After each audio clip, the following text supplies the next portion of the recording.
Na pewno miałeś taką sytuację, że siedzisz w pokoju, jest pochmurny, deszczowy dzień, nagle za oknem widzisz błysk i dosłownie całe niebo jest rozświetlone, a dopiero po kilku sekundach dochodzi do ciebie grzmot.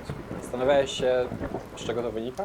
Wynika to wszystko z różnicy prędkości. Światło porusza się z prędkością 300 000 kilometrów na sekundę, przy czym dźwięk to jest 340 metrów na sekundę. Jeżeli mielibyśmy to porównać, to jest dosłownie wzięcie Usaina Bolta i porównania z żółwiem w biegu na 100 metrów. Jeżeli policzysz ten czas pomiędzy błyskiem a grzmotem, po podstawieniu do tego wzoru jesteś w stanie oszacować, jak daleko jest od ciebie burza. No i na przykład dla 3 sekund jest to około 1 km. Wiedziałeś, że tak prosto możesz to oszacować? Zaobserwuj po więcej.